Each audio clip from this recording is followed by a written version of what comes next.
Welcome tankers, I'm Robert and this is World of Tanks. I've got a bit of a game in my Leo I wanted to share.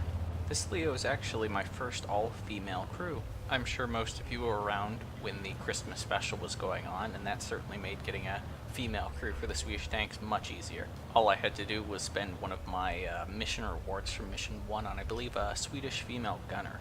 So grinding with what is essentially a 100% crew through the entire Swedish tank line was really pleasurable, especially as I'm a free-to-play player, so the best I can do is train up to 75% usually. Now, I opened my account with World of Tanks, 6 years ago, and I've only played on and off. In the last 6 months, I've been playing pretty consistently. The things I've found to really help me enjoy the game is to focus on each game individually instead of jumping from tank to tank as soon as one gets destroyed. You know, trying to grind out as much experience as possible. You may say to yourself that you're playing each game as hard as you can, but in that mindset, I find I just don't perform as well, and it shows. In that line of reasoning, I've focused on training the crew of each particular tank and buying its equipment and just enjoying playing that tank. And the Leo's been a really big step in that because the crew came 100%ed and the Leo's just a great tank out of the box. And of course, actually, every tank in the Swedish line except for the Lago has been really fun to play, so. Now, coming back to the game, I'm trying to keep an eye on the minimap to see where our lines are weak. The game's pretty even right now, but you know pub matches that can change in a moment's notice. Now here I'm thinking this is the second or third time I've been shelled by artillery, so it's probably about time to switch positions. I'm just not sure where I need to go because the match is still pretty even and there are too many tanks on the field for me to maneuver effectively. Pretty much anywhere I go, I'm either going to be exposing my flank to fire or facing off against tanks frontally, and that's just not something you want to do in a medium tank, or at least not with the Leo. So for now, I think I'm going to continue to scoot around the middle of the map and try and watch this basin, because there are still targets lurking on the other side. And while that power slide looked really cool, I don't think that artillery strike's going to hit me anyway. For a second, I think about pushing the bridge side, but then I see this Panzer IV-H pop up in the middle of the basin, and that's basically suicide, so I figure I should take advantage of that.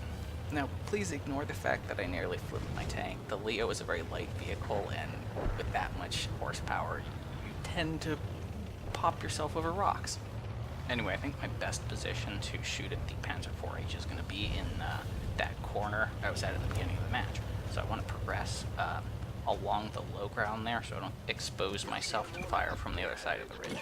Now here I'm actually a little surprised that the shot goes into the ground, and I shouldn't be, but the Leo has such a good capacity for shooting on the move. I'm always a little surprised when the shot doesn't hit. Like I said, now we're back in that perfect position for shooting at this Panzer, and we can really abuse that large cupola. Frankly, I feel for him because the Panzer IV-H is one of the tanks I use for farming credits.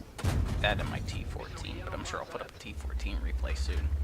And where did that shot go? I mean, into the rock, obviously, but jeez. And then, what the hell was that KV-1 doing? I'm so flabbergasted by this buffoonery, I momentarily take leave of my senses and get smacked in the side by a Hellcat for it. I wasn't really considering it at the time, but looking back on this replay, I'm really surprised I moved up here to take shots of the Hellcat with that KV-1 sitting right next to me. That's just more friendly fire incidents waiting to happen. Anyway, part of uploading replays like this is so that I can examine my own play, and there's really no reason I should have taken a hit from the Hellcat there. I think at the time I was concerned that an enemy KV-1 had made it around behind me and shot, but the solution to that is just to pay better attention to my minimap. In the future, I think I'm going to pull the tank back directly out of line of fire and look at the minimap before I start spinning the camera around. So here I see that we're actually now definitely behind and we've lost that entire flank, so I need to push in through the center of the map and catch them from behind. The Leo is not going to be able to take on those tanks head-to-head at the cap circle.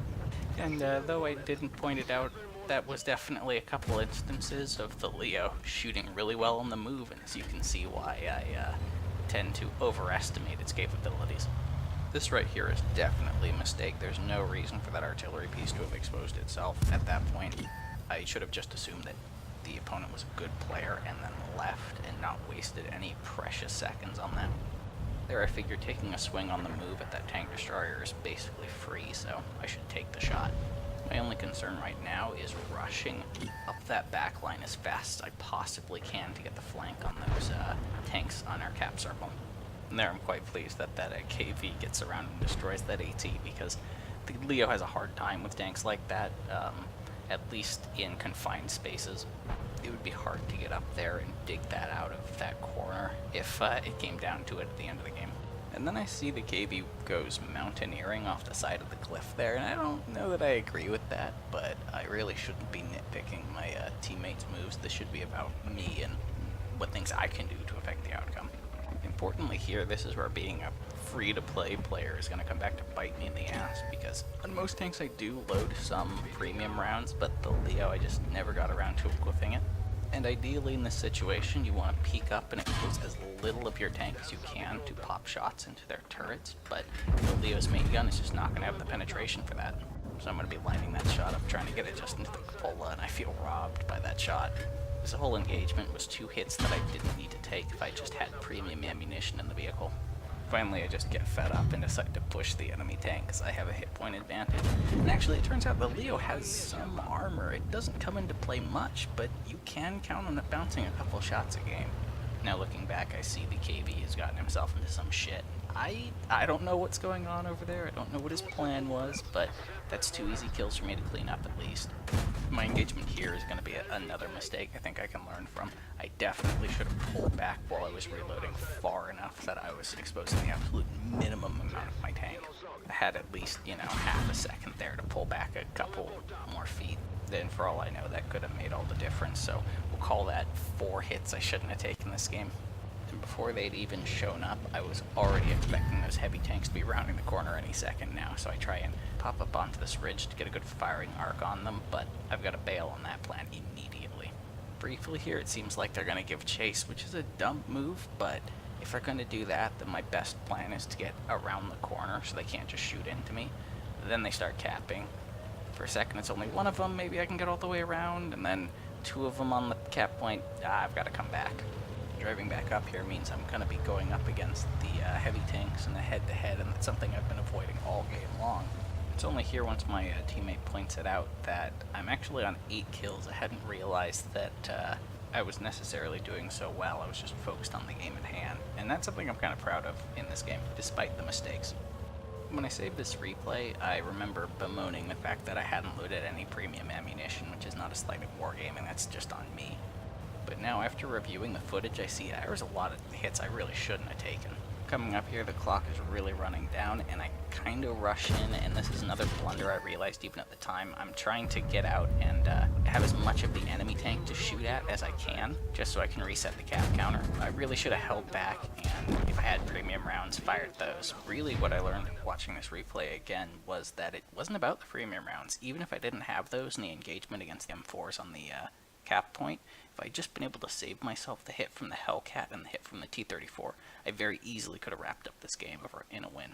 Anyway, I'm sorry to have left you with such a bitter loss, but it was really useful for me, and I hope it was useful for you, and I'll definitely upload more World of Tanks replays. See you next time, Tanker.